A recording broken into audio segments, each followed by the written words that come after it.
Cheltenham go to Boreham Wood this weekend for the first time since 1997-98 season, when you were involved in a massive FA Cup game, which went to a replay at their place. So, what can you tell me? What do you remember about that night? It was a freezing cold night in London. Yeah, it was. I recall, obviously, I played there before with Salisbury, my previous time, so I knew what to expect. Small ground, quite a vocal home support, especially the winners were going to get a big tie against Reading. But you're right, it was freezing cold. I think we wore short sleeve shirts as well, and I think we had the yellow and blue on actually, which was the away kit, not the usual red. But we managed to overcome it. I think it was quite a poor game, quality-wise, that I don't think anyone really cared, as long as we got the kind of through to the next tie, which for financial reasons was massive for the club, especially being in a conference and an FA Cup run really makes the club a vast amount of money that keeps it going financially. Yeah. Do you remember much about the goal? Because I think Bob Bloomer scored and then you got the seconds, and it was just, like you said, it was just a case of getting the job done, knowing what was at stake. Do you remember the actual moment you put the ball in the net? Yeah, I think I remember Bob scoring, and I think we tried to keep it tight. And as I said, I don't think it was a decent game of football by any stretch of imagination. But I remember obviously latching on and scoring the second goal, which basically killed the tie. And obviously said 2-0 to go away to Boreham Wood, especially drawing the first game. It was significant, that second goal, because it did kill the tie. And fortunately, I was lucky enough to get it. Yeah, that was December of Steve Cottrell's first full season in charge. And can you remember a point during that season where you thought, hang on a sec, we've got a decent team here? Because nobody expected you to do as well as you did first season back in the conference. So, was there a point where you started thinking this team could achieve something this season? I think at the start of the season, the expectation wasn't that high. And I think we drew a couple of games early. Or I think I came on as sub with Jason one game against, I think it might have been Hayes, and we scored a couple, and we got it back to 3 each. But I think a lot of the turning point was maybe when we signed Clive Walker, around about September, October time. That kind of gave us the impetus to go on, and when Clive joined, you could see what quality he had. He was a Premier League player, and the quality stood out. I think when we signed him, we kind of went on a run, and we just didn't think we could get beat. I was playing in an unorthodox kind of right midfield at the time. You could clearly see that the emphasis was that no one was going to beat us, or if they were going to beat us, they were going to have a decent side to beat us. And we worked hard for each other. But that's kind of when it all kind of rolled in, when we started signing a few more players, and Clive especially. It was a coup to get Clive Walker, at the club. Yeah. What was it that made Clive so special? Because obviously he played at the top level, but he was 40 years old, bald head, looked about 50, but he could still waltz past players like they were there, couldn't he? It was incredible. Yeah, I remember obviously Steve obviously announcing that there'd be a signing. At no given thought did we think it'd be Clive. We played against him at Woking, and he terrorised teams then. I mean, I think he took them solely to 3 FA trophies, on his own really. With no disrespect to the Woking players. But yeah, when he joined, you could tell he wasn't that big, but same size as me, and he was carrying obviously a little bit more weight than probably what he did when he was earlier. But his vision and his first touch, it was 5 seconds quicker than anyone else's in the football club, and that's no disrespect to anyone else. But you could clearly see he played at a much higher level than anyone else, and he could do things with the ball, before anybody else knew what he was going to do with it. And he was deceptively quick. He was more or less all left-footed, Clive, but he could go inside, outside, but he was deceptively quick. Even when you saw him in full motion, you didn't think he was going that quick. Either the right back was slow or he was quick, but he was deceptively quick. And he was a good lad as well, Clive. You would think playing in the Premier League, dropping down to conference level, which he had done with Woking, he might have a bit of a chip on his shoulder, but he wasn't. He was great in the dressing room. I saw him recently at the Legends, and he hasn't changed. He hasn't changed. He stayed overnight in a hotel, and everything had to be first class for Clive, as usual. Yeah. So Jim, what was that season like for you? Because you had well over 100 goals under your belt for Cheltenham, and obviously, if you were fit, you were playing up front. Then suddenly Dale Watkins comes in, Jason Eaton's playing well, and Steve Cottrell probably asks you to play a slightly different role out wide, which obviously he did to a certain degree of success that season. So what was that like changing from being the main striker to being having to chip in different areas or maybe come off from the bench? It wasn't that strange, but I think Steve will probably tell you that I have a good football brain, and I held my position there, and I think that's what Steve wanted. He wanted to play 4-4-2. He wanted the kind of the wide men to tuck in when it had to and get wide when it had to. And whether it was Bob playing right back or Jamie, whoever played in front of them, they would kind of double up, which you have to basically adapt. So I didn't mind it. Obviously, scoring goals, there's no greater thought of when you score a goal. But I was 29. We tried to sign, I think, Owen Pickard from Yeovil before that, so I knew it was coming. It wasn't, Steve never went by my back to say, this is, I knew that we were going to sign a striker. Then obviously we had Neil Grayson as well. So in hindsight, Steve Cottle had 4 strikers, all different types, that he could pick on. But I kind of shared responsibility on the right with Keith Knight as well.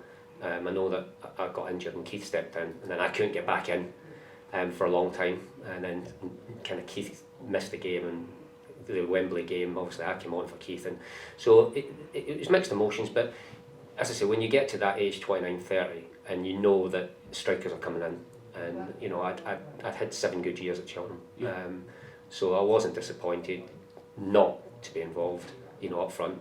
Being involved on the wing was fine, and I still scored a few goals as well. Yeah, some important ones as well. And you had a great time at Torquay, Salisbury, scored a lot of goals, and played at Wembley for Torquay, didn't you? And then what was it like having those 2 years where Cheltenham won the trophy, then the conference, quite late on in your career? Was it?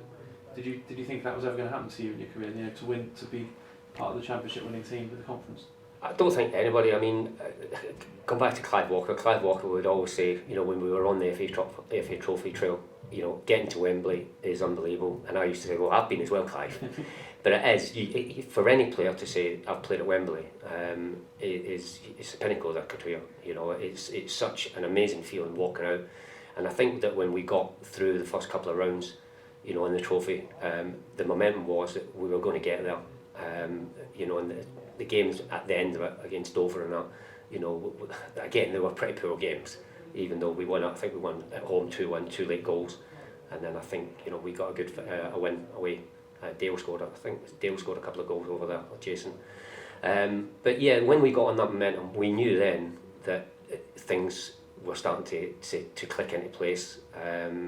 Defensively we didn't concede. We Boca Freeman, Chris Banks. We had a good goalkeeper as well. And everything was just clicking in place. We never picked up many injuries, and if you look at the squad, it was quite a small squad, and we had a few Hereford players that Steve had signed as well, so we were a close-knit club, and there wasn't any big-time Charlies in there or anything like that. Yeah, and you talk about playing out of position slightly on the wing and doing a good job there, but one game I remember you had to play centre midfield, didn't you, against Ashton in the trophy, where there was a real injury crisis. Do you remember playing centre mid? Yeah, I remember. Yeah, Steve could come, and I think we'd basically fallen short of midfield players, and I think Steve had asked me on Thursday on training, how do I fancy a stint in the middle of midfield, so I kind of got my kind of stud sharpened up for that one. But that was another journey. Ashton, forever, anybody that's ever played there, I mean, it was about 4 feet deep in mud, and again it was one of the old football grounds, and it was a journey up there as well, just to get up there and get back. But again, we done a job on them, and we come away with victory. But yeah, I mean, as I said, if you can play right wing, you can probably play in the centre. There's probably the same amount of running to do, but probably there's a bit more tackling to do, which probably wasn't my specialisation, but yeah, it worked. And again, fair play to Steve for trusting me and putting me in that position. Yeah, so you got, I think, around about 130 goals for Cheltenham, second only to Dave Lewis. So when you look back on that quite a long spell, I think it was 7 years at the club, does any particular goal stand out for you out of the 130? The last one. No, I think people will say, remember goals in different ways. I took it enjoyment, whether it's 2 yards or 20 yards. I never scored many from outside the box, I have to admit. I never scored many in my head. But I'd like to think that I was both-footed, and I scored a lot of goals that probably a lot of players couldn't have scored with my left foot as well as my right foot. But there's a couple of goals that do stand out. You know, I think I scored a hat-trick against Bath. The goals were pretty special. And one against Weymouth, a kind of left foot volley that you know that when it leaves your foot, it's probably going to go in, and it did, it went in. So kind of they 2 goals in 2 moments would stand out. But, you know, we scored goals against Gloucester, me and Jason scored the goals against Gloucester. But it was the same kind of impact, whether it was against Gloucester, local rivals, or whether it is. It's the same feeling, and it's difficult to explain. Is a goal is a goal, and that you get the same adrenaline for it being 20 yards or 2 yards. Yeah. As long as it goes over the white line, it's a goal. And you know, that's what I loved about the game most than anything. I love playing. I love, you know, the camaraderie with the players, changing rooms, you know, the travelling. But there's no better feeling. You ask any striker when you score a goal to actually come off the pitch, as long as you've won, Yeah. and say, you know, I've done my bit, and my job's to score goals, and that's what I've done. Yeah, and so after you left Cheltenham, you played for Gloucester and a couple of other clubs around here, and then you left Cheltenham, didn't you? Moved back to Scotland. Now you're back in Cheltenham. So can you just summarise what you've done in the years? You know, if any fans are wondering what you've been up to since you left Cheltenham in '99. Yeah, I left Cheltenham, and obviously I joined Gloucester and had a year there. They had some financial problems. I think I scored about 19 goals in 40 games. We were struggling down the bottom, so to get nearly 20 goals was a feat in itself. And again, I was playing in all sorts of positions. You know, I was playing in midfield, up front, left wing, right back, anywhere. You know, anything went. And then obviously I decided for family reasons, I had my 2 kids, Jordan and Alicia, to go back to Scotland, spend some time obviously up there. And then obviously I'd been in Scotland for 2 or 3 years, and obviously job prospects came to Cheltenham, and moved back to Cheltenham, and started just coaching at Cleve. Done some coaching, you know, at Cleve and things like that. And helped Paul Collicutt out, and done a little bit of playing again for Cleve. But by that time I was 34, 35, and you've really got to commit yourself. And you know, with the job I was doing as well, I couldn't really commit. So you know, I kind of knocked it on the head. But it's still interesting, you know, if I could get involved in some ways. You know, I was speaking to Russell in the early pre-season, and you know, they were looking, you know, Russell was looking at maybe something for me, which, you know, did materialise, but it just wasn't the right time for me. So, you know, Cheltenham Town, they did offer me something in the summer. I won't go into what it was, but it just wasn't right at the time. But I'm still friends with Russell. You know, I still speak to Russell, and he still gets me a few free tickets. Thanks, Russell. You know, and I'm always welcome down there. You know, I bumped into Colin Farmer, the director, who I've known for years, and you know, he's always said, you know, come down, and you never know in football. You never know. It just wasn't the right time at the right. You know, it just wasn't. And if something came up, you know, and the club were interested in my services again for anything that they need, then I'm sure Russell would contact me. I've left it with him that I'd be happy to speak to him again if anything else came up. Yeah, so you do keep quite a close eye on everything at Cheltenham and get to the odd game. What do you make of the job Gary Johnson's done since he took over? Because obviously last season was terrible for the club, but it's all going back in the right direction this year. Yeah, I think the start of the season, I think obviously the change of managers, I think they used the loan kind of players so many times, and then obviously Russell come in. By that time, I think the damage, you know, had been done. You know, I'm sure Russell done his best to try and save what was going, but you could clearly see that there was going to be 2 or 3 teams down there. There was a massive gap, so it was going to be between 2 or 3, Hartlepool, Cheltenham, and I can't remember the other ones who was down there. But it was, I mean, I didn't go that often. I think I went to about 3 or 4 games. But it just looked like there was a kind of lack of fight. And then obviously when Gary came, it was, I think, about 8 or 9 games to go. So, but you know, Gary Johnson's been round the block. I mean, if you speak to anyone in the West Country, the first name that come managers is Gary Johnson. You know, he took you over from basically nowhere to the Championship.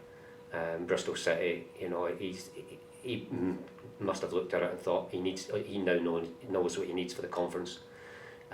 You know, and you need to mix it up a little bit of quality with a bit of steel.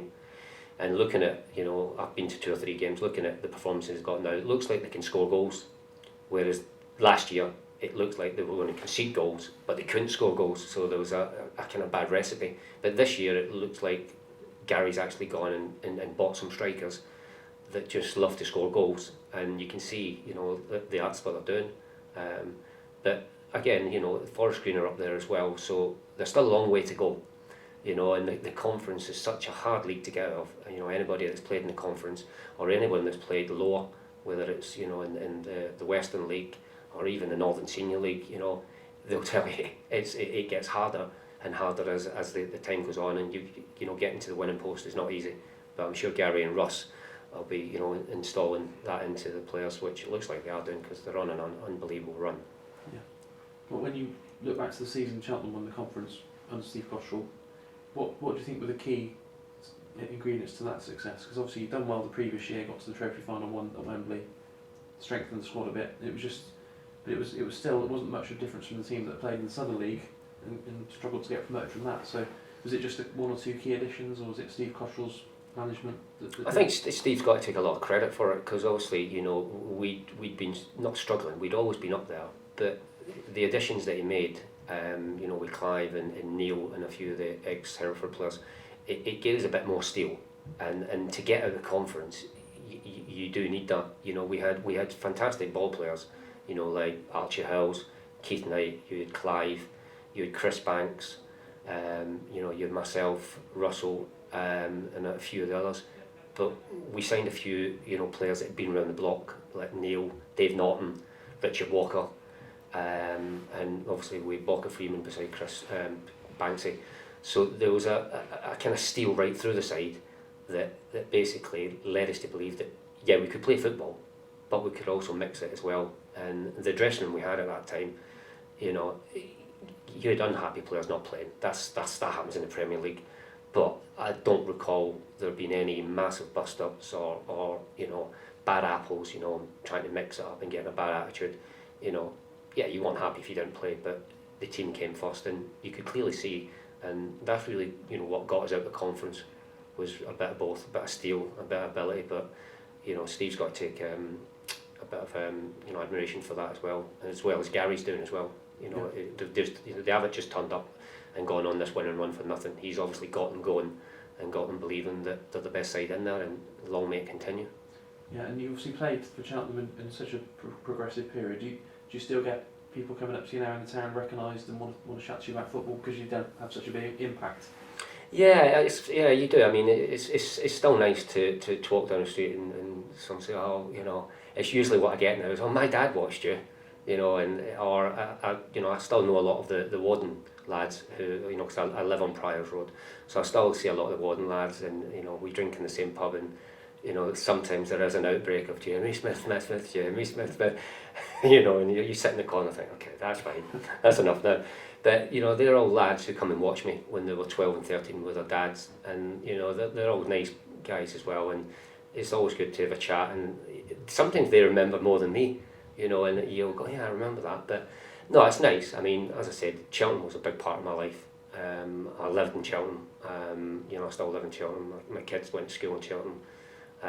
You know, I've got my partner Kate, she's from Cheltenham. You know, I've got my granddaughter Lily, you know, she's in Cheltenham now, and you know, her mum Mel. So everyone's settled here, you know, and I've got a good job here. My work are really good to me. So Cheltenham's been really good to me, the football club and the town. You know, and at the moment I've got no plans to move. Yeah, it's amazing how different your life can turn out due to a football transfer, isn't it? Because you were playing for Salisbury. I don't know where you were living at that point, but you made the move to Cheltenham in, I think it was '92, and you've pretty much been here ever since, apart from a brief spell back in Scotland. Yeah, as I said, I left Torquay.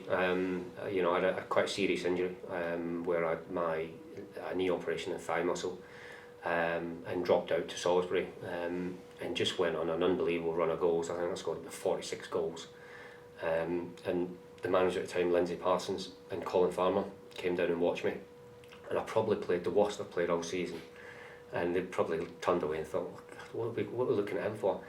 But it went through a loan period of a month, where I scored twice down at Slough, and then the deal was permanent, so I decided to move from Torquay to Cheltenham. You know, so I been brought up in Glasgow, or just outside Glasgow, and gone to the seaside of Torquay, which was completely different. I didn't move to Salisbury, I still commuted from Torquay, but then decided to move a bit further north to Cheltenham, which was probably the best thing I can do. But you're right, I mean, football, it can turn on a goal, it can turn on a performance. You know, probably the 2 goals at Slough probably sealed the move permanently, because I was only on loan at the time. And between Lindsay and I think the chairman was Dennis Deacon at the time, you know, I think they coughed up the £5,000 transfer fee and chucked in a couple of goodies to Salisbury to get my services. But that, you know, that was all behind the scenes. And once I joined up, I could tell the lads I joined up with, there was a few, you know, good players there, and we signed a few good players as well. And I think we finished runners up 4 times in the Visa Homes League. We just could never get above anyone. But I mean, we went up as runners up. Yeah. Which is quite ironic, you know. But you know, as I said, these things turn out okay in the end. Yeah, and you've still got all your winners' medals for the Southern League runners-up and FA Trophy and conference winning medals. Have you still got all that? Yeah, I've got all that. I've got the golden boot as well, which I won when I was at Salisbury. So I went and collected that. I can't remember, it was years ago. I think about 1990. But that was through the PFA awards. So that was good. Yeah, I obviously got the trophy. Got the old one from Torquay as well, when we played Bolton, and I think it was called the Chepravan. It's now called the Johnson Paint Trophies, or whatever they call it now. But yeah, that was called the Chepravan now, which that was, you know, I've got that medal, which was runners up. They beat us 4-1, but you know, there was 65,000 at that game, and you know, compared to the one at Southport where there was 20,000, that was the old Wembley, and you still get like hairs on your back stand up, you know. But I got to say, there was about 45,000 Bolton fans. But it did make some noise, and you still think about it and think, wow, it's unbelievable, although it was like 25 years ago. Yeah, never forget it. And the final thing I'll ask you about, Jimmy, is your car, because I'm alright in thinking that you made a bet with one of the directors about providing you with a car if you scored a certain amount of goals. Was it Colin Farmer? I'm guessing it was Colin Farmer, but do you remember very much about that famous car? It was a famous car, John, I'll tell you. Yeah, there was about 10 games to go in the League One season, and I was taking some driving lessons, and Colin was a car dealer who had a dealership down at Priors Road, in the Priors Road actually, where the new Sainsbury's is. And he said, if you score in every game, I'll hire you a car, or sponsor you a car for your time at the football club. So I was taking lessons, and I managed to pass, and I scored 10, 9, 8, 7, 6, 5, 4. Went on to the last game, and it was at Waterlooville away. It was middle of May. I needed a goal, and I think I scored with about, I don't know, 60 seconds left. So I kind of ran to Colin, and the celebration was the steering wheel. So during the pre-season, Colin had said, yeah, I'll sort you out a car, and you know, I'll keep to my word. So I'd been working, I think, for one of the directors, who I think is Paddy Wood now, down at his company up at Bishop's Cleeve. And my wife phoned me one day, and she said, I think you better come home. There's an odd looking car outside our drive. So I said, what colour is it? She said, it's bright orange, as in the fruit. So I phoned Colin, I said, have you delivered a car? And he said, oh yeah, my cousin's delivered it, or his son-in-law. I said, all right, okay. So I got home, and it nearly blinded me, this colour. It was an old Renault 5, 3-door. And my wife said, should we take it for a drive to Evesham? I said, yeah, let's try it. I said, and we only got to Bishop's Cleeve and it cut out. So I called Colin back up and said, Colin, I said, I don't think this car works. And lo and behold, he gave me another car, a Renault 1.8. That did work. But he sponsored me a car while I was there. He gave me a Sierra next. And he was good to me, Colin. He was a nice guy. But yeah, he delivered us Renault 5, bright orange, 4 gears. The old needle stick wouldn't move, and it got as far as up Cleeville and cut out. So I had to call him and come and get me. But I'd only had the car about 20 minutes. But it was funny. It's obviously not funny at the time, but yeah, he kind of spoke too soon, Colin, because obviously he thought, oh, 10 games, nobody can do 10 goals, or a goal a game. Yeah. But it worked out quite well for me, but probably financially, got out of the car dealership quite quickly after that. But Colin, he was good to me. All the directors were good to me at the time. But yeah, that's one of the funny stories that always sticks. And always, when I see Colin, I always mention it.